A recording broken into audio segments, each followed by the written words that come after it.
পিশাচ কথা। পিশাচ কথা চ্যানেলে আপনাকে স্বাগত বন্ধু। এই চ্যানেলে গল্পের ছলে হারহিম করা অলৌকিক ঘটনা শোনানো হয়।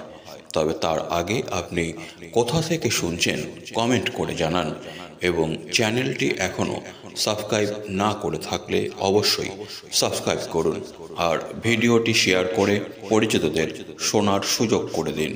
সেই সাথে আপনার কাছেও যদি কোনো অলৌকিক ঘটনা থেকে থাকে তাহলে আমাদের পাঠাতে পারেন। আসুন এবার তাহলে শুরু করা যাক আজকের কাহিনী। হ্যালো, হ্যাঁ আমি অমৃতা বলছি। হ্যাঁ, উনি আমার বাবা হন। কেন, কি হয়েছে? কি ইম্পসিবল, কি করে মারা গেলেন আমার বাবা? গতকাল রাতেও আমার সাথে কথা হয়েছে। পোস্টমর্টমে পাঠানো হয়েছে। Heart attack. ফোনের বিপরীত দিকে থাকা ব্যক্তির কথাগুলো শুনে অমৃতা ড্রয়িং রুমের বেতের মোড়াতে বসে পড়ে। ক্রমাগত সে ঠোঁট চেপে কাঁদে। বাবার এই অকস্মাৎ মৃত্যুটা সে মেনে নিতে পারছে না। গতকাল রাত পর্যন্ত যে মানুষটা হেসে খেলে কথা বলল, আজ সকালে তার মৃত্যুর খবরটা দেয় রায়গড়ের ওসি নিখিল দত্ত। সেলফোনে লাস্ট নম্বরটাতে তিনি ফোন করেন এবং খবরটা জানান। সন্ধে 7:15 ট্রেন থামল রায়গড় স্টেশনে। বেশি লোকজন এই স্টেশনে না নামলেও উঠল প্রায় জনা 20। অমৃতা মাঝারি সাইজের একটা তুতে রঙের ট্রলি হাতে 1 নম্বর প্ল্যাটফর্মে দাঁড়িয়ে।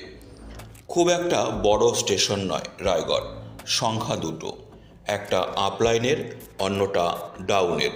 দুটো কুকুর স্টেশনের ল্যাম্পপোস্টের তলায় ঘুমিয়ে, তাদের কোনো হেলদোল নেই বললেই চলে। 1 মিনিটের মতো ট্রেন দাঁড়িয়ে থেকে হুইসেল বাজিয়ে প্ল্যাটফর্ম ছাড়তেই অমৃতা বুঝতে পারে স্টেশন চত্বরে সে কেবল একা। স্টেশন ম্যানেজারের ঘরে আলো জ্বলছে। অমৃতা সেই দিকে এগিয়ে যায়। দরজার সামনে আসতেই অমৃতা দেখে এক মাঝবয়সী ভদ্রলোক হাতে খবরের কাগজ নিয়ে গভীর মনোযোগের সাথে কিছু পড়ছেন। আসবো? অমৃতা জিজ্ঞাসা করতেই স্টেশন ম্যানেজার খবরের কাগজ থেকে মুখ তুলে উত্তর দেয়, আসুন। অদ্ভুত এক কণ্ঠস্বর। আমি গেম কটেজে যাব। এখানে কি পাওয়া যাবে? মানে কিসে করে যাব? কটেজের নামটা শুনে ম্যানেজার কিছুক্ষণ অমৃতার দিকে চেয়ে থেকে তারপর বলেন, স্টেশনের বাইরে থেকে অনেক রিক্সা পেয়ে যাবেন। তা ওই কটেজে যাওয়ার হঠাৎ ইচ্ছে জাগলো কেন? কটেজটা আমার। কথাটা শোনা মাত্রই আবার সেই পুরনো চাহনি স্টেশন ম্যানেজারের। বলেন, ওই কটেজের কত মালিক এলো গেল। ওই তো গত বছর এক ভদ্রলোক এসেছিলেন, তিনি তো মারা গেলেন। উনি আমার বাবা। এই রকম কত বাবা মামা কাকা কটেজের মালিক হয়ে মরল। মানে মানে মানে কিছুই না। ওই কটেজে কেউ থাকতে এলে তাকে ফিরে যেতে দেখি না। 30 বছর ধরে এই দেখে আসছি। আপনিও যাচ্ছেন, দেখুন যদি ফিরে আসেন। লোকটির কথাটা শুনে অমৃতার বেশ রাগ হয়। রাগ হওয়াটাই স্বাভাবিক। মানুষের মুখের ওপর মৃত্যু কামনা করলে কারোরই পছন্দ হয় না। গড়গড়িয়ে হিল জুতোর শব্দ করে অমৃতা ঘর থেকে বেরিয়ে স্টেশনের বাইরের রাস্তা ধরে। স্টেশনের বাইরে একটা বড় অশ্বত্থ গাছ, সেটা আবার বেদি বাঁধানো। পথের ধারে ধারে লাইট পোস্ট। সেখানেই রিক্সা স্ট্যান্ড করে গোটা 5 রিক্সা চালক বিড়ি ফুঁকতে ফুঁকতে নিজেদের মধ্যে কোনো কথা বলছিল। অমৃতাকে কাছে আসতে দেখেই এক চালক হাতের বিড়িটা ফেলে জিজ্ঞাসা করে ওঠে, হ্যাঁ দিদি, কোথায় যাবেন? Game cottage. নাম শোনা মাত্রই চালকের মুখ পাংশুটে হয়ে যায়। ঢোক গিলে বলে, ও দিদি, কাঁচা রাস্তা, তার উপর লাইট নেই। ভাড়া যা লাগে নাও। সন্ধে হয়ে গেছে, প্রথমবার যাচ্ছি কটেজে। যদি আগে আসতাম তাহলে হেঁটেই চলে যেতাম। না না দিদি, সে কথা নয়। তাহলে দেখো, কথা বললে কথা বাড়ে, চলো। অবশেষে রিকশায় নিজের ট্রলিটা চাপিয়ে সিটে বসতেই চালক প্যাডেল দেয়। রায়গড় পুরোটা গ্রাম্য না হলেও মফস্বলও বলা চলে না, ঠিক এর মাঝামাঝি। রিকশা পাকা সড়ক থেকে কাঁচা সড়কে নামতেই রিকশার আরাম ছুটে গেল অমৃতার। চারিদিকে ঝিঝি আর শিয়ালের ডাক। চাঁদের আলোয় অমৃতা দেখে দূরে দুই ধারে কালো রঙের উঁচু ঢিপি। ওটা কি পাহাড়? অমৃতা জিজ্ঞাসা করলে রিক্সা চালক বলে, না না দিদি, দুই ধারে শালবন, ওর ভেতর দিয়ে তো যাব। মিনিট 30 পর রিক্সা থামে এক আলো জ্বালা গেটের সামনে। কটেজের বারান্দায় আলো জ্বলছে, আর এক বছর 17 ছেলে সেখানে বসেছিল। গেটের সামনে রিক্সা দেখতেই সে ছুটে আসে। ছেলেটির নাম কালুয়া। অমৃতা রিক্সা থেকে নেমে ভাড়া মিটিয়ে কটেজের দিকে এগিয়ে যায়। রায়গড়ে বাবার কেনা কটেজে এসে প্রথম রাত ভালোভাবেই কাটল লেখিকা অমৃতার। 1885-তে তৈরি শাল সেগুন গাছে ঘেরা এই গেম কটেজ। কটেজটি কে তৈরি করেছে সেটা সঠিকভাবে কেউ বলতে পারে না। কটেজের সামনের ফলকে লেখা কেবল সনটা। 2019-এ কটেজটি নিলামে উঠলে অনেক সস্তায় অমৃতার বাবা সেটি কিনে নেন। 2 বছরের মধ্যে মাত্র একবারই তিনি এসেছিলেন এই কটেজে, কিন্তু কলকাতায় আর তার ফেরা হলো না। কটেজটি দেখাশোনার জন্য কালুয়া নামে এক গ্রামের সাঁওতাল ছেলেকে রেখেছিলেন। সে প্রতিদিন সকালে এসে কটেজ ঝাড়পোছ করে, তালা দিয়ে আবার নিজের বাড়িতে চলে যায়। অর্থাৎ কালুয়া কোনো দিনই রাতে কটেজে থাকেনি। বিভিন্ন রকমের বন্যপ্রাণীর কলতানে অমৃতার ঘুমটা ভাঙল। চোখ মেলে দেখে মাথার দিকের পূব জানলা দিয়ে সামান্য সূর্যের আলো ঘরের কাঠের ফ্লোরে এসে জায়গাটা চকচক করছে। হঠাৎ কালুয়ার ডাক শুনতে পেরে বিছানা ছেড়ে ওঠে। কটেজের সদর দরজার কাছে এসে সে দরজা খোলে। ঘুম ঠিক হয়েছিল দিদি?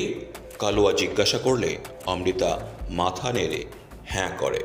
কালুয়া আর কোনো কথা না বলে কিচেনের দিকে এগিয়ে যায়। অমৃতাও ওয়াশরুমে যায় হাত মুখ ধুতে।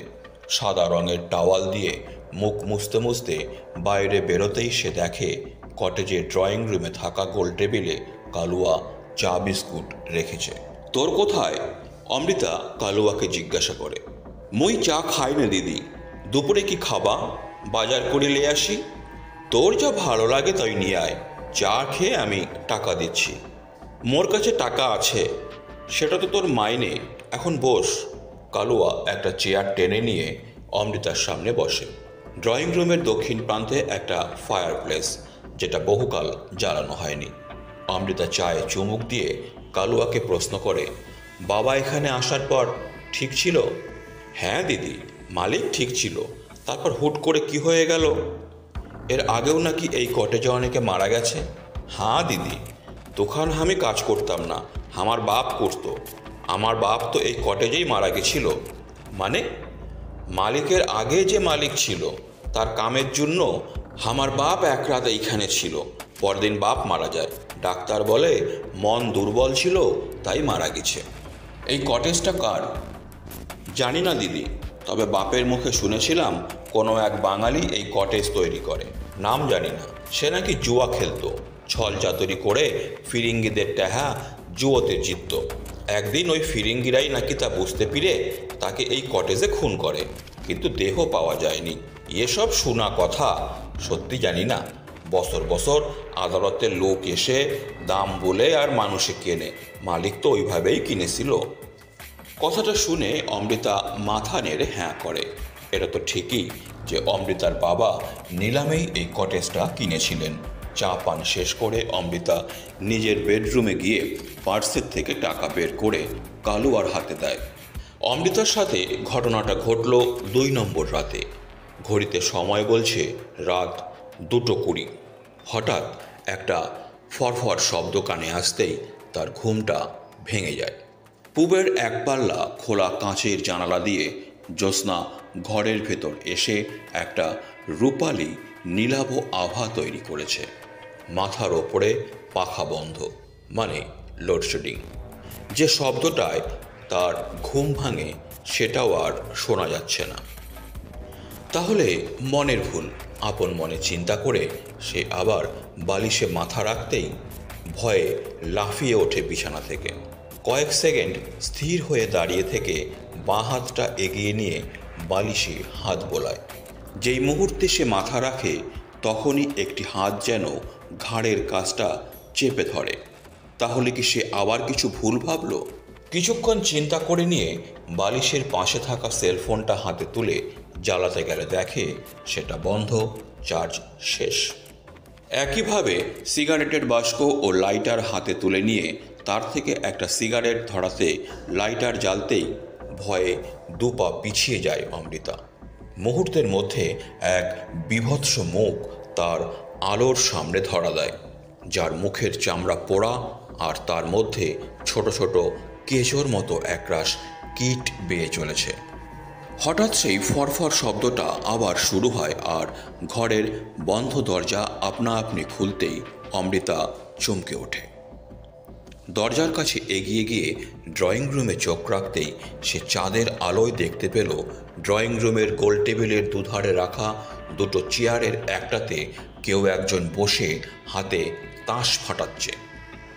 অমৃতার বুঝতে অসুবিধা হলো না, সে আর যাই হোক মানুষ নয়। চেয়ারে বসা কালো অশরীরী অমৃতার দিকে মুখ ঘুরিয়ে বাঁ-হাতের আঙুলের ইশারা করে তাকে চেয়ারে বসতে বলল।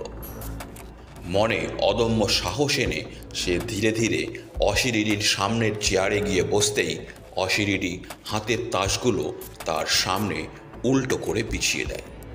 ওয়েলকাম টু মাই গামলিং গেম, অবয়বটি বলে ওঠে, অদ্ভুত পুরুষ কণ্ঠস্বর।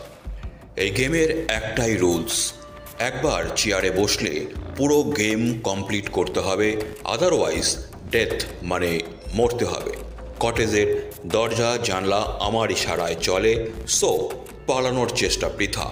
এখান থেকে মোট 3টে কার্ড চুজ করতে হবে তোমাকে, তাতে থাকবে প্রশ্ন, আর সেই প্রশ্নের সত্যি উত্তর দিতে হবে। কি বললাম? সত্যি উত্তর। যদি মিথ্যা উত্তর দাও তাহলে মৃত্যু। ওকে? সঠিক উত্তরে প্রাইজ থাকবে।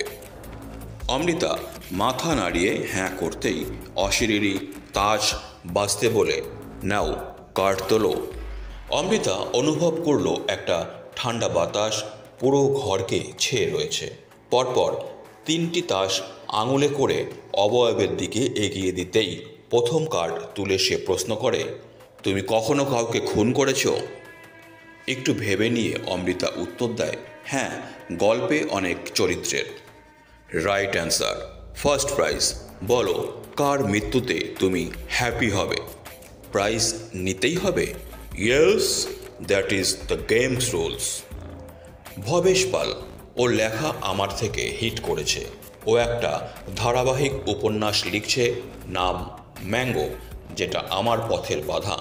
বেশ কয়েকটি আমার লেখা ওর লেখার কাছে ফিকে পড়ে গেছে। আমার লেখার স্টাইল বুঝে সেই রকম প্যাটার্নে লিখছে, যেটা আমার জন্য ঠিক নয়। নামটা নিতেই হাতে ধরে রাখা সেলফোন চালু হয়ে একটা লাইভ ভিডিও আরম্ভ হয়। তাতে অমৃতা দেখে ভবেশ পাল নিজের ফ্ল্যাটের 5তলা থেকে মুহূর্তের মধ্যে ঝাঁপ দেয়। অমৃতার চোখ বড় বড়। দ্বিতীয় প্রশ্ন, তুমি নিজের স্বার্থে কাউকে বিপদে ঠেলে দিয়েছ? হ্যাঁ, আমার বাবাকে। এই কটেজ সম্পর্কে একটা প্রেতের কথা বিদেশি ম্যাগাজিনে পড়েছিলাম। ম্যাগাজিনটার নাম আনসলভড হরর 5 প্লেস। আমি জোর দিয়ে এই কটেজ বাবাকে দিয়ে কেনাই আর 1 রাত থাকতে বলি, কিন্তু যখন 1 রাত থেকে ফিরে না যায় তখন খুবই খারাপ লাগে, কারণ এই প্রেতের ব্যাপারটা বাবা জানতো না, আমি তাকে বলিনি। রাইট, সেকেন্ড মৃত্যু কার চাও? নীলাদ্রি সেনের স্ত্রী জয়িতা। আমাকে আজ পর্যন্ত কোনো ছেলে অ্যাভয়েড করতে পারেনি, নীলাদ্রি করেছিল, আর আজ বউকে নিয়ে সুখে সংসার করছে। একবার কনফারেন্সে আমাকে ডিরেক্ট বলেছিল, তোমার থেকেও সুন্দরী বউ আমার ঘরে আছে। কথাটায় অহংকার অনেক বেশি ছিল, যেটা কাটার মতো আমার হৃৎপিণ্ডে বিঁধেছিল। নামটা নিতেই আবার আগের মতো সেলফোনে একটা লাইভ ভিডিও আরম্ভ হয়, আর তাতে অমৃতা দেখে জয়িতা নিজের কিচেনে গিয়ে ছুরিটা হাতে তুলে নিজের গলার ওপর চালিয়ে দেয়। লাস্ট ওয়ান, মানুষের গোপন সত্যি কি? অমৃতা বেশ সময় নিয়ে ভেবে উত্তর দেয়, পাপ বাপকেও ছাড়ে না। কথাটা বলতেই অশরীরী অট্টহাসিতে ড্রয়িং রুম কাঁপিয়ে বলে ওঠে, রাইট অ্যান্সার, নিজের স্বার্থে এতগুলো খুন করা পাপ। So death as a result of sin বলেই মুহূর্তের মধ্যে অশরীরীটি অমৃতার গলা টিপে ধরতেই ফোনের আলোয় এক ঝলক সে দেখে বীভৎস অশরীরীর মুখটা তার বাবার। 2023 গেম কটেজ নিলামে উঠলে সেটা কিনল অরিনা। 1 সপ্তাহ পর সে কটেজে আসে। রাত 2:20। হঠাৎ শোবার ঘরের দরজা জানলা খুলে যায়। অরিনা দেখে গোল টেবিলের একটি চেয়ারে একটি মেয়ে বসে আর হাতে তাসের বান্ডিল এবং বলে ওঠে, welcome to my gambling game.